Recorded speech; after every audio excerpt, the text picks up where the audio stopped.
சோதனை மனப்பான்மையை ஊக்குவித்தார். ஆய்வகங்கள், அதாவது லேபில் ப்ராக்டிக்கல் கல்வி, செய்முறை கல்வி மற்றும் புதுமை இன்னோவேஷன் ஆகியவற்றை முக்கியத்துவப்படுத்தினார்.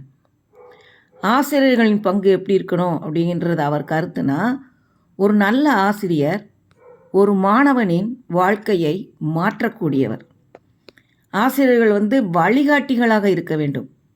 உத்வேகம் தரும் வகையில் பாடங்களை கற்பிக்க வேண்டும் என்று வலியுறுத்தினார். தொழில்நுட்ப கல்வி மற்றும் கல்வி ஒருங்கிணைப்பு பற்றி பார்த்தா, டிஜிட்டல் இந்தியா, ஆன்லைன் கல்வி அதைத்தான் ஆதரித்தார். இப்போ அது நல்லாவே போய்கிட்டு இருக்கு. கிராமப்புறங்களில் இணையம் மற்றும் கணினி கல்வி கிடைக்க வேண்டும் என்று வலியுறுத்தினார். சீர்திருத்தம், கல்வியில் சீர்திருத்தங்கள் என்ன அவர் பரிந்துரைத்தார் அப்படின்னு பார்த்தா, இலவச மற்றும் கட்டாய பாடத்திட்டங்கள், இவற்றின் அடிப்படை கல்வி அனைவருக்கும் கிடைக்க வேண்டும். அறிவியல் கல்வியை முன்னிலைப்படுத்த வேண்டும். பள்ளிகளில் லேபரட்டரிஸ் இருக்கும், எல்லாருக்கும் இருக்கும். ஸ்டெம் கல்வி இதை கொஞ்சம் வலியுறுத்தினார். இப்போ அதுவும் நடந்துக்கிட்டு இருக்கு. திறன் வளர்ச்சி பயிற்சிகள், ஸ்கில் டெவலப்மெண்ட், அவர் கண்ட கனவு இப்போ நடைமுறையில் எந்த அளவுக்கு முடியுமோ பண்ணிக்கிட்டு இருக்கோம்.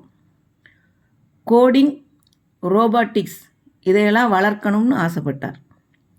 கிராமப்புற மாணவர்களுக்கு உதவித்தொகை மற்றும் மென்டார்ஷிப் கொடுக்கணும் அப்படிங்கிறது அவருடைய அளவில்லாத ஆசை.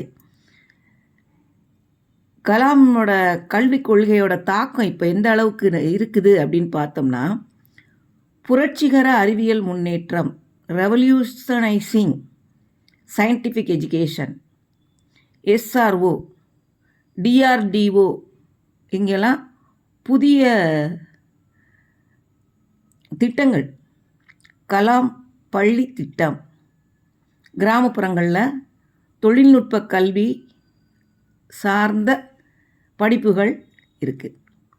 இந்திய அரசின் டிஜிட்டல் இந்தியா மற்றும் ஸ்டார்ட் அப் இந்தியா இதெல்லாம் கலாமினோட கனவு. அவரோட கனவு இப்போ நனவாகிக்கிட்டு இருக்கு. கல்வி பற்றி அவருடைய முக்கிய மேற்கோள்கள் என்ன அப்படின்னு பார்த்தோம்னா, கல்வி என்பது ஒரு மனிதனை ஆழமாகவும் சுதந்திரமாகவும் பெரிதாகவும் சிந்திக்க வைக்கும் ஒரு செயல்முறை. ஒரு நாட்டின் முன்னேற்றம் அதன் கல்வி முறையை பொறுத்தது. ஒரு குழந்தையின் மனதை தொடுவதே உண்மையான கல்வி. இப்போ கல்வி மூலமே இந்தியா ஒரு சூப்பர் பவராக ஆக முடியும் அப்படின்னு நம்பினார்.